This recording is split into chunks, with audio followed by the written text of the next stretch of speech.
Alors, ce Ghostlight, le dossier de presse nous éclaire un petit peu et nous donne quelques informations sur ce que sont ces Ghostlights.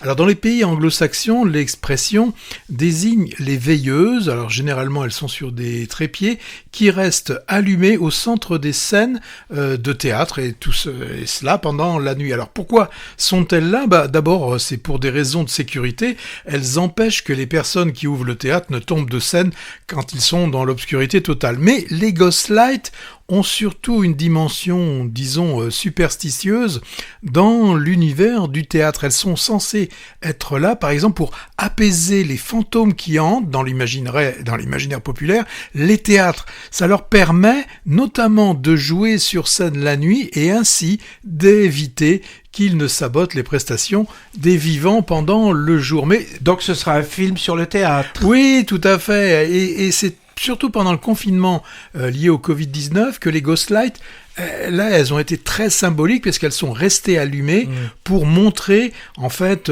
une sorte de symbole de la résistance du spectacle et de la résilience par rapport à cette pandémie. Alors, dans le film donc qui nous intéresse aujourd'hui, Ghostlight, un film de Alex Thompson, on retrouve Dan qui travaille sur des chantiers de voirie à Chicago et un jour, un peu par hasard, à la suite d'un moment, disons, d'égarement, il va rencontrer Rita, un petit bout de femme, qui va l'inviter à se mêler à la troupe de théâtre amateur qui est en train de répéter dans un cinéma désaffecté une pièce de Shakespeare, Roméo et Juliette. Alors là, sans prévenir les siens, il va doucement se laisser apprivoiser et il va intégrer la troupe. Ce que vous entendez là, c'est Hervé qui oublie quand même qu'on est à l'antenne. Alors, Dan, on sent qu'il a un besoin de se reconstruire. Bon, c'est sûr, c'est évident, suite à un événement traumatique dans la vie de toute sa famille.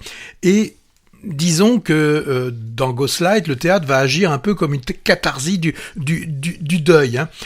C'est pas le premier film où la reconstruction après une tragédie est proposée, mais ici, on est face à une approche assez intimiste et nuancée. Le réalisateur, Alex Thompson, là, nous donne un film réalisé avec une grande délicatesse. Il nous plonge, dans une histoire de résilience où, en fait, le théâtre devient un refuge et aussi une thérapie pour des personnes qui sont fracturées par la douleur.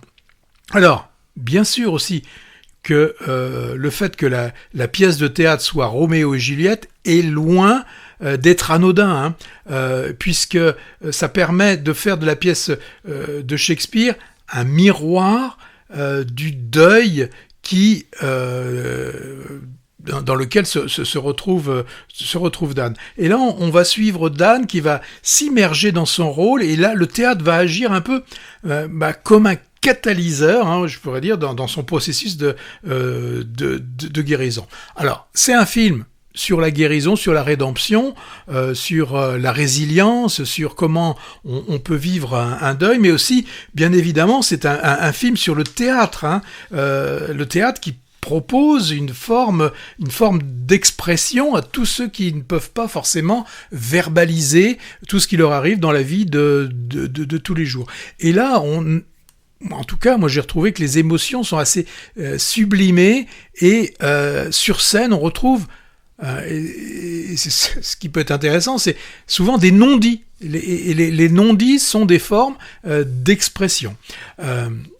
Alors, moi j'ai trouvé que le film est, je l'ai déjà dit, très très subtil, assez épuré, pas de dramatisation à l'outrance, mais on a des petites touches, et puis on va suivre Dan qui va se dévoiler de plus en plus avec le travail qu'il est en train de faire lui-même. Donc on évite, le réalisateur réussit à éviter le pathos forcé qu'on pourrait avoir avec une telle histoire. Alors on a aussi, hein, d'un point de vue cinématographique, un choix de couleurs, d'éclairage qui font partie intégrante qui dans l'ambiance de ce film. On a ces pénombres de scènes de théâtre qui contrastent vraiment avec la vie de la rue, hein, puisque on le voit travailler sur des chantiers. Il y a vraiment cette opposition entre ces deux mondes. Et puis on a des acteurs qui sont assez bouleversants. Celui qui joue Dan, c'est Keith